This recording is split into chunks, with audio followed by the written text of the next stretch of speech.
আসসালামু আলাইকুম। এনএনটিভি রাতের সংবাদে আপনাদের স্বাগত। সাথে আছি আমি মাইন উদ্দিন আল আপন। শুরুতে সংবাদ শিরোনাম। 4 জাহাজ সয়াবিন তেল আমদানি লুকানো তেল বাজারে ফিরল বেশি দামে।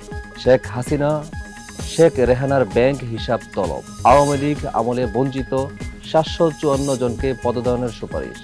বাংলাদেশের রাস্তায় উচ্ছিষ্ট খাওয়ার পুরনো ছবি নিয়ে নিঝুম মজুমদারের অপপ্রচার। সিরিয়ায় ভূখণ্ড দখল, কাতার, ইরাক ও সৌদি আরবের নিন্দা। বুধবার 10 ঘন্টা গ্যাস থাকবে না যেসব এলাকায়। মাত্র 3 মাসের মাথায় স্বরাষ্ট্র সচিব মমিনের পদত্যাগ যে কারণে। 3 ঘন্টা পর দৌলতিয়া পাটুরিয়া রুটে ফেরি চলাচল স্বাভাবিক। মংডুর দখল নিল আরকান আর্মি, নাফ নদীতে সতর্কতা জারি। ডিসেম্বরে আসছে মেট্রো রেলের একক যাত্রার 20,000 কার্ড। ছাপা হচ্ছে জুলাই বিপ্লবের বীরত্ব গ্রাফিতি যুক্ত 40 কোটি বই। সিএমপি পুলিশ সদস্যের তালিকা চেয়েছে হেডকোয়ার্টার। রাত জাগলে হতে পারে যে 5টি ক্ষতি।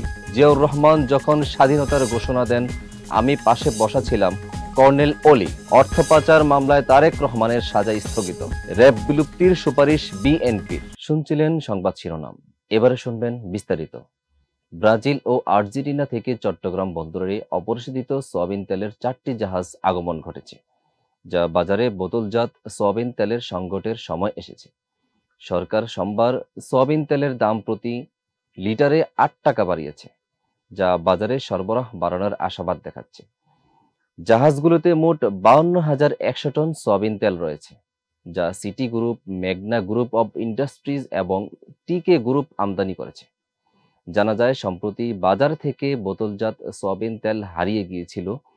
বিস্তারিত জানাচ্ছেন স্মৃতি জান্নাত। তবে গত সোমবার দামের পরিবর্তনের পর এই তেল বাজারে ফের সরবরাহ হতে শুরু করেছে। ব্যবসায়ীরা দাবি করেছেন যে সংকটের কোনো বাস্তবতা ছিল না এবং অসাধু ব্যবসায়ীরা দাম বাড়ানোর জন্য পরিস্থিতি তৈরি করেছে। মার্কেটে ভোজ্য তেলের সরবরাহ ও দাম নিয়ন্ত্রণ রাখতে সরকার কিছু পদক্ষেপ গ্রহণ করেছে এবং এটা খাদ্য মূল্যস্ফীতির উল্লেখযোগ্য বৃদ্ধির প্রেক্ষাপটে ঘটেছে।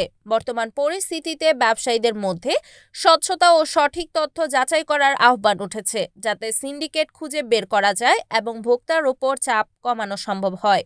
বাংলাদেশ আর্থিক গোয়েন্দা ইউনিট বিএফআইইউ সাবেক প্রধানমন্ত্রী শেখ হাসিনা ও তার বোন শেখ রেহানার ব্যাংক হিসেবের তথ্য তলব করেছে। পাশাপাশি বঙ্গবন্ধু শেখ মুজিবুর রহমান মেমোরিয়াল ট্রাস্টের ব্যাংক হিসেবের তথ্য ও সংগ্রহের নির্দেশ দিয়েছে বিএফআইইউ। এই বিবৃতিতে উল্লেখ করা হয়েছে যে ব্যাংক ও আর্থিক প্রতিষ্ঠানগুলোকে 5 কার্য দিবসের মধ্যে সংশ্লিষ্ট তথ্য সরবরাহ করতে হবে। বিএফআইইউ চিঠিতে যেসব ব্যক্তির ব্যাংক হিসেবের তথ্য তলব করা হয়েছে, তাদের নাম এবং জাতীয় পরিচয়পত্রের তথ্য উল্লেখ করা হয়েছে। বিস্তারিত জানাচ্ছেন অরণি আক্তার। বঙ্গবন্ধু শেখ মুজিবুর রহমান মেমোরিয়াল ট্রাস্টের অর্থের উৎস, ব্যয়ন কর্মসূচি ও হিসাবের তথ্য বিস্তারিত জানাতে বলা হয়েছে। ট্রাস্টের ঠিকানা ধানমন্ডি 32 নম্বর সড়কে বঙ্গবন্ধু ভবন এবং এটি পরিচালনায় শেখ হাসিনা চেয়ারম্যান হিসেবে দায়িত্ব পালন করেছেন। এছাড়া চিঠিতে গোপালগঞ্জের বিভিন্ন ব্যক্তি এবং তাদের পরিবারের সদস্যদের ব্যাংক হিসাবের তথ্য চাওয়া হয়েছে, যাদের সঙ্গে শেখ হাসিনা পরিবারের ঘনিষ্ঠ সম্পর্ক রয়েছে। এর আগে চৌধুরী নাফিস শরাফতের ব্যাংক হিসাব জব্দ করা হয়েছিল, যা তাদের পরিবারের সাথে শেখ হাসিনা পরিবারের সম্পর্কের একটি দিক প্রকাশ করে। এই কার্যক্রম মানি লন্ডারিং প্রতিরোধ বিধিমালার আওতায় পরিচালনা হচ্ছে এবং এটি দেশের ব্যাংকিং ব্যবস্থার একটি গুরুত্বপূর্ণ পদক্ষেপ বলে বিবেচিত হচ্ছে। আওয়ামী লীগ সরকারের শাসনামলে 754 জন কর্মকর্তাকে পদোন্নয়নের জন্য সুপারিশ দেওয়া হয়েছে, যা একটি বড় ধরনের পদক্ষেপ। এতে উল্লেখ করা হয়েছে যে এই কর্মকর্তাদের মধ্যে বিভিন্ন পদমর্যাদায়ন বিতরণ করা হবে। যেসব সচিব, অতিরিক্ত সচিব এবং গ্রেড 1 পদ। এছাড়া এই কর্মকর্তাদের ক্ষয়ক্ষতি কিভাবে পুষিয়ে দেওয়া সম্ভব, তার জন্য একটি বিশেষ কমিটি গঠন করা হয়েছে। বিস্তারিত জানাচ্ছেন লাবণী আক্তার। সাবেক অর্থ সচিব জাকির আহমেদ খান কমিটির প্রধান হিসেবে দায়িত্ব পালন করবেন এবং তাদেরকে 3 মাসের মধ্যে একটি প্রতিবেদন দিতে হবে। প্রতিবেদনটি 2009 সালের জানুয়ারি থেকে 2024 সালের 4 আগস্ট পর্যন্ত বিভিন্নভাবে হেনস্থার শিকার কর্মকর্তা ও তাদের সুযোগ সুবিধা পুনরুদ্ধারের জন্য সুপারিশ করবে। এটি সরকারের পক্ষে একটি গুরুত্বপূর্ণ উদ্যোগ, যা সরকারি সেবা ক্ষেত্রে কর্মকর্তাদের প্রতি ন্যায্যতা প্রতিষ্ঠা এবং বঞ্চনা দূর করার লক্ষ্যে নেওয়া হয়েছে। সম্প্রতি বাংলাদেশে ফেসবুকে একটি ছবি ভাইরাল হয়েছে, যেখানে একজন বৃদ্ধ ময়লার বাগার থেকে উচ্ছিষ্ট কুড়িয়ে খাচ্ছেন।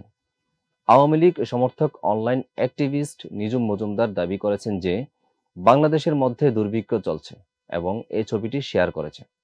তবে ফ্যাক্ট চেকিং সংস্থা রিউমোর স্ক্যানার অনুসন্ধান করে জানিয়েছেন ছবিটি 2023 সালের 17 নভেম্বর আলোকচিত্র জিএমবি আকাশ দ্বারা তোলা হয়েছে এবং এটি সাম্প্রতিক ঘটনাবলী নয়। বিস্তারিত জানাচ্ছেন স্মৃতি জান্নাত। ছবিটি নিয়ে বিভিন্ন প্রতিবেদন ও আলোচনা শুরু হলে জিএমবি আকাশ নিজেই তার সোশ্যাল মিডিয়া অ্যাকাউন্টে ছবির আসল সত্যতা তুলে ধরেছেন। কিছু ব্যবহারকারী এই ছবিটি এআই প্রযুক্তির মাধ্যমে তৈরি বলে দাবি করেছেন। তবে রিউমর স্ক্যানারের অনুসন্ধানে প্রমাণিত হয়েছে যে ছবিটি আসল এবং সত্যি। নিজুম মজুমদার বাংলাদেশের সরকারের বিরুদ্ধে বিদেশে অবস্থান করে অপপ্রচার চালাচ্ছেন। তাকে হার্পিক মজুমদার বলেও ডাকা হচ্ছে, যা একটি বিদ্রুপাত্মক সদৃশ্য। এই ঘটনাটি সামাজিক যোগাযোগ মাধ্যমে নির্বাচনী প্রেক্ষাপট এবং রাজনৈতিক আলোচনায় একটি নতুন মাত্রা যোগ করেছে। সিরিয়ার পরিস্থিতি ক্রমেই উদ্বেগজনক হয়ে উঠেছে। বিশেষত প্রেসিডেন্ট বাশার আল আসাদের পতনের পর বর্তমানে ইসরায়েলের গোলান মালভূমি অঞ্চলে আরও দখলদারিত্ব করেছে, যা আন্তর্জাতিক আইনের সোজা লঙ্ঘন বলে বিবেচিত হচ্ছে। কাতার, ইরাক এবং সৌদি আরব সহ বেশ কিছু আরব দেশ এই কার্যক্রমের তীব্র নিন্দা জানিয়েছে। আন্তর্জাতিক সম্প্রদায়কে এই পরিস্থিতির ওপর নজর রাখতে এবং উস্কানির বিরুদ্ধে পদক্ষেপ নিতে আহ্বান জানিয়েছে। কাতারে পররাষ্ট্র দপ্তর বিষয়টি বিপজ্জনক সার্বভৌমত্ব ও ঐক্যের উপর নির্লজ্জ আক্রমণ হিসাবে উল্লেখ করেছে। বিস্তারিত জানাচ্ছেন অরণি আক্তার। সৌদি আরবও একইভাবে ইসরায়েলের কর্মকাণ্ডকে আন্তর্জাতিক আইনের মারাত্মক লঙ্ঘন বলে অবহিত করেছে এবং এই ইস্যুতে আন্তর্জাতিক জনগণের সমর্থন দাবি করছে। এদিকে ইসরায়েলের প্রধানমন্ত্রী বেনিয়ামিন নেতানিয়াহু পরিষ্কারভাবে বলেছেন যে গোলান মালভূমি ইসরায়েলের চিরকাল থাকবে। এই ধরনের বক্তব্য ইসরায়েলি বাহিনীর দখলদারিত্বের প্রচেষ্টাকে আরও শক্তিশালী করছে এবং আন্তর্জাতিক অঙ্গনে উত্তেজনা বাড়াচ্ছে। এখন দেখার বিষয় আন্তর্জাতিক সম্প্রদায় বিষয়টি কিভাবে মোকাবেলা করে এবং এই অঞ্চলে শান্তি ও নিরাপত্তা কিভাবে প্রতিষ্ঠিত হয়। কাজের জন্য গ্যাস সরবরাহ বন্ধ থাকার এই ঘোষণা অনুযায়ী আগামীকাল 11 ডিসেম্বর বুধবার ঢাকার আশুলিয়া অঞ্চলের জিরাবো ডিআরএস এর আওতাধীন কিছু অংশে গ্যাস সরবরাহ বন্ধ থাকবে। গ্যাস সরবরাহ সকাল 10টা থেকে রাত 8টা পর্যন্ত 10 ঘন্টা বন্ধ থাকবে। বিস্তারিত জানাচ্ছেন লাবণী আক্তার। জিরাবো, কাঠগড়া, রাঙামাটিয়া ও এর আশেপাশের আবাসিক গ্রাহকদের গ্যাস সেবা পাওয়া যাবে না। তিতাস গ্যাস কর্তৃপক্ষ ভোক্তাদের সহনশীলতা কামনা করেছে এবং জানিয়েছে যে গ্যাস সরবরাহ পুনরায় চালু হওয়ার পর কোনো সমস্যা হলে গ্রাহকদের সহায়তা করতে প্রস্তুত রয়েছে। গ্রাহকদের জন্য এটি অসুবিধার বিষয়, তাই তাদের পরিকল্পনা করে প্রস্তুতি নেওয়া উচিত। ডক্টর মোহাম্মদ আব্দুল মোমেন স্বরাষ্ট্র মন্ত্রণালয়ের সিনিয়র সচিব পদ থেকে পদত্যাগ করেছেন এবং তার এই পদত্যাগের পিছনে গুরুত্বপূর্ণ কারণ রয়েছে। তিনি দুর্নীতি দমন কমিশনের দুদক চেয়ারম্যান পদে নিয়োগ পাওয়ার জন্য অপেক্ষমান। সরকার গঠিত সার্চ কমিটিও তাকে এই পদে প্রথম পছন্দ হিসাবে রেখেছে। ডক্টর মোমেন এর আগে বিভিন্ন গুরুত্বপূর্ণ পদে দায়িত্ব পালন করেছেন, যেমন ঢাকার জেলা প্রশাসক এবং বিমানের ব্যবস্থাপনা পরিচালক। তার নেতৃত্বে বিমান বাংলাদেশ এয়ারলাইন্স লাভজনক অবস্থানে ফিরতে সক্ষম হয়েছিল। বিস্তারিত জানাচ্ছেন স্মৃতি জান্নাত। দুদকের চেয়ারম্যান পদে নিয়োগ পেতে হলে অবসরপ্রাপ্ত সরকারি চাকরিজীবী হতে হবে এবং 20 বছরের অভিজ্ঞতা হিসাব অনুযায়ী তার যথাসময়ে পদত্যাগ করার সিদ্ধান্তটিকে যুক্তিযুক্ত করে সাবেক সচিব একেএম আব্দুল আওয়াল মজুমদারও এই পদে আলোচনায় ছিলেন, কিন্তু শেষ পর্যন্ত ডাক্তার মোমেনের নাম প্রকাশিত হয়েছে। এটি একটি বিবর্তনশীল রাজনৈতিক ও প্রশাসনিক প্রক্রিয়া এবং ডাক্তার মোমেনের পদত্যাগটি সেখানেই উচ্চ মনোযোগ আকর্ষণ করেছে। রাজবাড়ীর দৌলতদিয়া ও মানিকগঞ্জের পাটুরিয়ার নৌ রুটে ফেরি চলাচল পুনরায় শুরু হয়েছে, যা কুয়াশার কারণে কিছু সময় বন্ধ ছিল। মঙ্গলবার সকাল 9:15টার সময় কুয়াশার ঘনত্ব কমে আসায় ফেরি চলাচল শুরু হয়েছে। বিআইডব্লিউটিসি দৌলতদিয়া ঘাট শাখার সহকারী মহাব্যবস্থাপক মোহাম্মদ সালাউদ্দিন বিষয়টি নিশ্চিত করেছেন। বিস্তারিত জানাচ্ছেন অরণি আক্তার। সকাল 6:20 থেকে ফেরি চলাচল বন্ধ ছিল কারণ কুয়াশার কারণে দৃশ্যমানতা কম ছিল। তবে বর্তমানে 12টি ফেরি দিয়ে যাত্রী ও যানবাহন পারাপার করা হচ্ছে। ফেরি বন্ধ থাকলেও যাত্রীদের কোনো চাপ নেই বলে জানা গেছে। এর আগে কুয়াশার কারণে সোমবার মধ্যরাত থেকে ফেরি চলাচল ব্যাহত হচ্ছিল। ভোর 5টার দিকে কুয়াশা তীব্র আকার ধারণ করার পর বিআইডব্লিউটিসি কর্তৃপক্ষ নিরাপত্তার কারণে বর্তমান ফেরি চলাচল সম্পূর্ণ বন্ধ নিষিদ্ধ করেছিল। সর্বশেষে জানানো হয়েছে এখন ফেরি চলাচল স্বাভাবিক রয়েছে এবং পরিস্থিতি উন্নতির দিকে রয়েছে। মিয়ানমারের রাখাইন রাজ্যে চলমান সংঘর্ষের মধ্যে আরাকান আর্মি মংডু শহরের নিয়ন্ত্রণ গ্রহণের দাবি করেছে, যার ফলে বাংলাদেশ মিয়ানমার সীমান্তে 270 কিলোমিটার এলাকা এখন তাদের দখলে আছে। আরাকান আর্মি নাফ নদীর জলসীমায় নৌযান চলাচলে নিষেধাজ্ঞা জারি করেছে, ফলে এলাকাটির নিরাপত্তা পরিস্থিতি আরও জটিল হয়ে পড়েছে। এই পরিস্থিতিতে টেকনাফ উপজেলার নির্বাহী কর্মকর্তা ইউএনও জানিয়েছেন, সেখানে বাংলাদেশি জেলেদের জন্য মাইকিং করা হয়েছে যেন তারা ওই অঞ্চলে না যায়। বিস্তারিত জানাচ্ছেন লাবণী আক্তার। যুদ্ধের ঘনঘটা এবং গোলাবর্ষণের কারণে সীমান্তের সঙ্গে সংলগ্ন এলাকার বাসিন্দারা আতঙ্কে আছেন। অভিযোগ উঠেছে আরাকান আর্মি সামরিক জান্তার অবস্থান দখল করেছে এবং এর ফলে এক ধরনের নতুন আশঙ্কা তৈরি হয়েছে। বাংলাদেশ কোস্টগার্ড এই জলসীমায় তাদের টহল জোরদার করেছে এবং তাদের জলসীমা অতিক্রম না করতে স্থানীয় জেলেদের সতর্ক করেছে। এটি বোঝা যাচ্ছে যে মিয়ানমারের সামরিক পরিস্থিতি এবং বিনিয়োগের ক্ষেত্রে চ্যালেঞ্জ সৃষ্টি হচ্ছে, যা বাংলাদেশের সীমান্তবর্তী অঞ্চলের নিরাপত্তার ওপর নেতিবাচক প্রভাব ফেলতে পারে। মেট্রো রেলে একক যাত্রা কার্ড সংকট মোকাবিলায় Dhaka mace transit company limited DMTCL দ্রুত কাজ করছে। বর্তমান যাত্রীদের ভোগান্তি কমাতে 20,000 নতুন কার্ড চলতি ডিসেম্বর মাসেই দেশে আসবে। নতুন করে 4 লাখ কার্ড অর্ডার করা হয়েছে, যার মধ্যে ইতিমধ্যে 20,000 কার্ড নভেম্বর মাসে পাওয়া গেছে। মেট্রো রেল চালুর সময় 2,68,441টি কার্ড বিতরণ করা হয়েছিল, কিন্তু 1 বছর 9 মাসে 2 লাখ কার্ডের বেশি কার্ড হারিয়ে গেছে অথবা নষ্ট হয়ে গেছে। বিস্তারিত জানাচ্ছেন স্মৃতি জান্নাত। যাত্রীরা স্টেশনগুলোতে কার্ডের অভাবে ভোগান্তির শিকার হচ্ছেন। প্রকল্প পরিচালক মোহাম্মদ জাকারিয়া জানান, স্টেশনে যাত্রীদের মধ্যে নির্দিষ্ট সময়ে ভ্রমণের চাপের কারণে একদিকে কার্ড দ্রুত শেষ হয়ে যাচ্ছে। সূত্র জানায় 16 ডিসেম্বর 20,000 কার্ড দেশে আসার প্রক্রিয়া শুরু হবে এবং 28 ডিসেম্বর আরও 30,000 কার্ড আসবে। এই পদক্ষেপের ফলে চলতি মাসের শেষে কার্ড সংকট মোকাবিলা করার আশা করা হচ্ছে। এতদ সত্ত্বেও যাত্রী প্রবাহের ভারসাম্য বজায় রাখতে হবে, বিশেষত সকালে সব যাত্রী একই দিকের স্টেশনে যাওয়ার কারণে। এভাবে পাঠ্য বইয়ে পরিবর্তন ও সংশোধনের মাধ্যমে শিক্ষার্থীদের ইতিহাস সম্পর্কে আরও সমৃদ্ধি নিয়ে আসা হচ্ছে। জুলাই বিপ্লবের ঘটনা ও বাংলাদেশের স্বাধীনতা সংগ্রামের নানা গুরুত্বপূর্ণ বিষয়গুলো পাঠ্য বইয়ে অন্তর্ভুক্ত করার মাধ্যমে তরুণ প্রজন্মের সামনে বাস্তব ইতিহাস তুলে ধরা হচ্ছে। পাঠ্য বইয়ে গ্রাফিতি, উপজীব গল্প ও উল্লেখযোগ্য ব্যক্তিদের অবদানের বিষয়গুলি শিক্ষার্থীদের মধ্যে উৎফুল্লতা ও জাতীয় অনুভূতি জাগিয়ে তুলবে। এতে শিক্ষার্থীরা শুধুমাত্র তথ্যই পাবেন না, বরং একটি সাংস্কৃতিক চেতনা ও ইতিহাসের প্রতি আকৃষ্ট হবেন, যা তাদের ভবিষ্যতে দেশের প্রতি দায়িত্বশীল নাগরিক হিসেবে গড়ে তুলতে সহায়তা হবে। বিস্তারিত জানাচ্ছেন অরণি আক্তার। এনসিটিবি সভাপতি ডাক্তার AKM রিয়াজুল ইসলামের মন্তব্যগুলো থেকে এটা স্পষ্ট যে ইতিহাসের সত্যতা বজায় রাখতে এবং মনে রাখার বিষয়গুলি পাঠ্যপুস্তকে গুরুত্ব দেওয়া হচ্ছে। অধ্যাপক ডাক্তার আব্দুল সালামের বক্তব্যে উল্লেখ করা হয়েছে শিক্ষাক্রমের গুণগত মান নিশ্চিত করতে, যা দীর্ঘমেয়াদে ব্যবহৃত হবে। এর ফলে শিক্ষার্থীরা সময়ের সাথে সাথে একটি পর্যায়ক্রমে এবং স্থিতিশীল শিক্ষার অভিজ্ঞতা পাবে, যা তাদের বাস্তব জীবনে সাহায্য করবে। এ ধরনের উদ্যোগগুলি দেশের শিক্ষা ব্যবস্থার ইতিবাচক পরিবর্তন আনতে পারে এবং নতুন প্রজন্মকে জাতির ইতিহাস ও সংস্কৃতির প্রতি আরও দায়িত্বশীল করে তুলতে পারে। চট্টগ্রাম মেট্রোপলিটন পুলিশ CMP এবং পুলিশের সদর দপ্তরের মধ্যে চলমান আলোচনা ও তদন্তের প্রেক্ষাপটে বাংলাদেশের রাজনৈতিক পরিস্থিতি ও পুলিশি কার্যক্রমের দিকে নতুন করে নজর দেওয়া হচ্ছে। গত 15 বছরে দায়ের হওয়া রাজনৈতিক মামলার বিস্তারিত তথ্য চাওয়া হচ্ছে, যা পুলিশের কার্যক্রমের সচ্ছলতা ও দায়বদ্ধতার উপর ইঙ্গিত করে। দেশের যুবক ও ছাত্র আন্দোলনের প্রেক্ষাপটে পুলিশের গ্রহণযোগ্যতা নিয়ে উদ্বেগ প্রকাশ করা হচ্ছে। এই প্রতিবেদনে উল্লেখযোগ্য 2টি পয়েন্ট হল CMP থানার দায়ের হওয়া রাজনৈতিক মামলার তথ্য এবং পুলিশের সদস্যের নৈতিকতা সংক্রান্ত তথ্য সংগ্রহের জন্য বিশেষ নির্দেশনা। বিস্তারিত জানাচ্ছেন লাবণী আক্তার।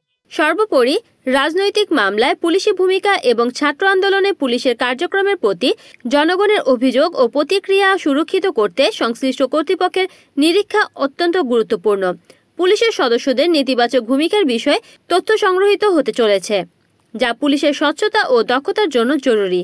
এছাড়া পুলিশের বিরুদ্ধে অভিযোগ প্রমাণিত হলে সংশ্লিষ্ট কর্মকর্তাদের বিরুদ্ধে কী ব্যবস্থা গ্রহণ করা হবে তা অবশ্যই সরকারের জন্য একটি গুরুতর প্রশ্ন। সর্বশেষে পুলিশের সংস্কারের দাবিগুলো এবং নৈতিকতার ভিত্তিক কার্যক্রমের প্রয়োজনীয়তা উঠে এসেছে, যা ভবিষ্যতে আইন শৃঙ্খলা রক্ষায় সহায়ক হতে পারে। রাতে না ঘুমানোর অভ্যাসের ফলে আমাদের শারীরিক ও মানসিক স্বাস্থ্যের উপর যে মারাত্মক প্রভাব পড়ে তা নিয়ে আলোচনা করাটা অত্যন্ত জরুরি। অনেকে হয়তো তাৎক্ষণিক উপভোগের জন্য রাত জাগতে পছন্দ করেন, কিন্তু দীর্ঘমেয়াদী ক্ষতি সম্পর্কে সচেতন হওয়া প্রয়োজন। এর মধ্যে মেটাবলিক ডিসঅর্ডার ও স্লিপ ডিসঅর্ডার। মেটাবলিক ডিসঅর্ডার হলো রাত জাগার ফলে শারীরিক ম্যাক্রো নিউট্রিয়েন্টগুলোর প্রতিক্রিয়াকরণ ও বিতরণ ব্যাঘাত ঘটে। এতে ওজন বৃদ্ধির পাশাপাশি নানান শারীরিক সমস্যা দেখা দেয়। স্লিপ ডিসঅর্ডার হলো মানুষের শরীরে থাকা সার্কেডিয়ান সাইকেল রাত জাগার ফলে বিপর্যস্ত হয়, যার ফলে অনিদ্রার সমস্যা দেখা দিতে পারে। দীর্ঘ সময় অল্প ঘুমের কারণে মানসিক চাপ বৃদ্ধি পায়। বিস্তারিত জানাচ্ছেন সিথি জান্নাত। গ্যাস্ট্রোইন্টেস্টাইনাল ডিসঅর্ডার পাচনতন্ত্রের স্বাস্থ্য রাত জাগানোর ফলে ক্ষতিগ্রস্ত হতে পারে। এতে পেটের সমস্যা, কোষ্ঠকাঠিন্য এবং ডায়রিয়ার মতো সমস্যা বৃদ্ধি পায়। কার্ডিওভাস্কুলার ডিজিজ নিয়মিত রাতে ঘুম না হওয়ার ফলে হৃদযন্ত্রের ওপর চাপ বেড়ে যায়, যা হার্ট অ্যাটাক, স্ট্রোক ইত্যাদি মারাত্মক পরিণতির দিকে নিয়ে যেতে পারে। ক্যান্সার সার্কাডিয়ান সাইকেলের ভারসাম্যহীনতা মানবদেহের সেলুলার ফাংশনে নেতিবাচক প্রভাব ফেলে, যা ক্যান্সারের মতো কঠিন রোগের ঝুঁকি বাড়াতে পারে। সুতরাং রাত জাগানোর অভ্যাস পরিত্যাগ করা এবং পর্যাপ্ত ঘুম নিশ্চিত করা আমাদের শারীরিক ও মানসিক স্বাস্থ্যের জন্য অত্যন্ত গুরুত্বপূর্ণ। স্বাস্থ্যসম্মত জীবনের জন্য ঘুমের গুরুত্বকে অবহেলা করা উচিত নয়। এলডিপির প্রেসিডেন্ট অবসরপ্রাপ্ত কর্নেল অলি আহমেদের এই বক্তব্যে তিনি 1971 সালের মুক্তিযুদ্ধের প্রেক্ষাপটে নিজের ভূমিকা এবং জিয়াউর রহমানের স্বাধীনতার ঘোষণাকে কেন্দ্র করে বিতর্কিত কিছু দাবি করেছেন। তিনি উল্লেখ করেছেন যে জিয়াউর রহমান স্বাধীনতার ঘোষণা দেওয়ার সময় তিনি তার পাশে ছিলেন এবং তিনি নিজেকে ওই ঘোষণার সঙ্গে যুক্ত করার জন্য কিছু নথিরও উল্লেখ করেছেন। অলি আহমেদ আরও দাবি করেছেন যে মুক্তিযুদ্ধের সময় আওয়ামী লীগ কোনো নেতা যুদ্ধে অংশগ্রহণ করেননি এবং যুদ্ধের মূল নেতৃত্ব ছিলেন তাদের। বিশেষ করে 8ম বেঙ্গল রেজিমেন্টের এই ধরনের বক্তব্য 1971 সালের মুক্তিযুদ্ধের ইতিহাসকে নতুন করে ব্যাখ্যা করার চেষ্টা করা যাচ্ছে, যা অনেকের কাছে বিতর্কিত হতে পারে। বিস্তারিত জানাচ্ছেন অরণি আক্তার। বক্তব্যের প্রকৃতি, তার সঠিকতা এবং মুক্তিযুদ্ধের ইতিহাস এর প্রভাব নিয়ে নানা মতামত হতে পারে, তবে বিষয়টি বাংলাদেশের রাজনৈতিক ইতিহাস এবং মুক্তিযুদ্ধের সঙ্গে গভীরভাবে সম্পর্কিত। এতে পরিস্থিতি রাজনৈতিকভাবে উত্তেজনা সৃষ্টি করতে পারে, কারণ বাংলাদেশের রাজনীতিতে মুক্তিযুদ্ধের ইতিহাস একটি কেন্দ্রীয় স্থান দখল করে আছে এবং বিভিন্ন রাজনৈতিক দল তাদের নিজস্ব ইতিহাস ও বর্ণনা তুলে ধরতে চেষ্টা করেন। অলি আহমদের বক্তব্য, তিনি যে নথি ও রিপোর্টের কথা উল্লেখ করেছেন সেগুলি যদি সত্য এবং যথাযথ প্রমাণিত হয় তবে তার দাবি একটি নতুন দৃষ্টিভঙ্গি উপস্থাপন করতে পারে। তবে এর বিপরীতে যারা মুক্তিযুদ্ধের ইতিহাসে আওয়ামী লীগের ভূমিকা বিবেচনা করেন তাদের জন্য এটি একটি চ্যালেঞ্জ হতে পারে। এটি একটি জটিল রাজনৈতিক ও ঐতিহাসিক বিষয় যেটা আলোচনার এবং বিশ্লেষণের জন্য উন্মুক্ত। সিঙ্গাপুরে অর্থ পাচার অভিযোগের মামলায় বিএনপি ভারপ্রাপ্ত চেয়ারম্যান তারেক রহমানের 7 বছরের সাজা আপিল বিভাগের দ্বারা স্থগিত করা হয়েছে, যেটি বৃহস্পতিবার 10 ডিসেম্বর প্রধান বিচারপতির নেতৃত্বাধীন আপিল বিভাগে এই আদেশ প্রদান করেন। একই মামলায় তারেক রহমানের বন্ধু ও ব্যবসায়ী গিয়াস উদ্দিন আল মামুনের সাজাও স্থগিত করা হয়েছে। বাদীপক্ষ হিসাবে আদালতে উপস্থিত ছিলেন ব্যারিস্টার কায়সার কামাল, ব্যারিস্টার নাসির উদ্দিন অসীম, ব্যারিস্টার মোহাম্মদ জাকির হোসেন এবং অ্যাডভোকেট আজমল হোসেন।